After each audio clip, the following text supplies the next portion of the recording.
Okay, this will be brief, but assist you with the setting up of your SFTP, which will allow you to do package deploys directly to production. So let's start with the wiki page here, and I'm going to move the page over, and here we are. So on this particular page, you have the SFTP credentials have been set up. You can get this in the wiki space for records. The URL is supplied here, and you can use any sort of SFTP client. I usually recommend FileZilla, which is the one we'll be doing a demo on. Username is Rethink, password is Sitecore. The SFTP server is 106, 105, and 108. So you'll simply find the username and password connected there. So let's go into the credentials portion. So obviously in Site Manager inside FileZilla, click on it, set up Site Manager, and set up a new site. The setup should be, the host should be set up for 207.164.181.108. You can also set it up for 105 and 106, so you can use FTP. You can have 3 separate connections to the server so that you can actually use FTP to transfer packages quickly and easily rather than using the traditional connection that you've used before, which is to transfer them through remote desktop, which is very slow. Make sure the protocol is SFTP. You don't need to have any port specified. Logon type is normal.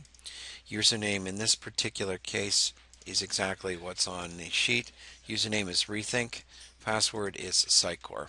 Rethink with a capital R. So once you connect to the server, you'll see an empty directory listed here. Now I'm just going to push a file simply over to there, or push a package, and it's any kind of zip. So you would upload any kind of zip file to that. So I'm just going to create a fake zip file to push over.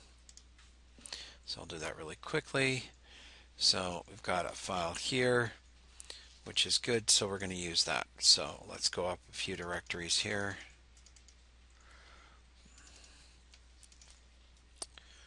And this will just take a moment.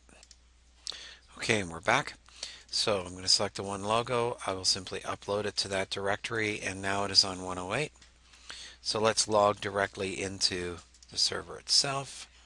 So I'm going to go back to here, and what I'm using is I'm using Chrome with the IE tab-based plugin, which I find is a lot faster to use with Sitecore than using IE itself. So I'm going to log in right in under your account.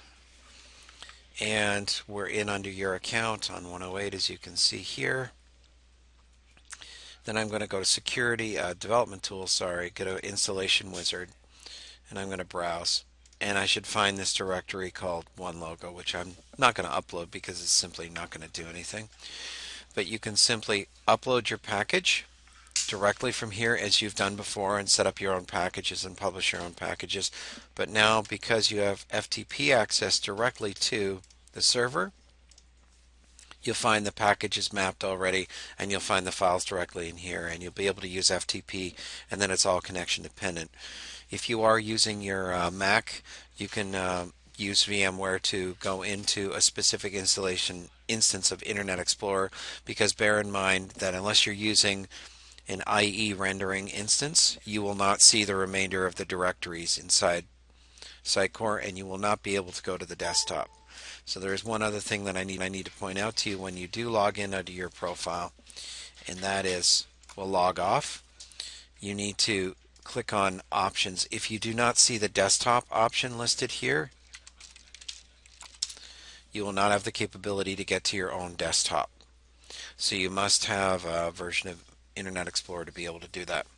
So again, this is just FTP connection. Once you do that, you'll have the capability to push large packages into Sitecore. You know how to publish package directories already. I don't need to take you through the package publishing process. Please ensure, and this is one thing that's very, very important, which I will show you by going to the content editor. Please ensure that when you're in the content editor itself, that whatever you're working on only affects the directories that you need access to. Okay? So specifically, do not publish anything to the root. And what I mean is anything beyond this, because what I will do is log out of this profile, log into the admin profile,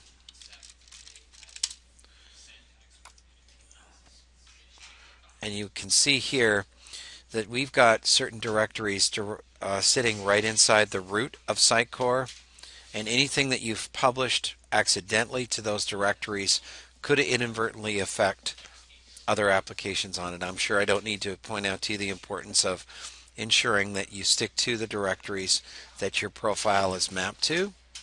So more specifically,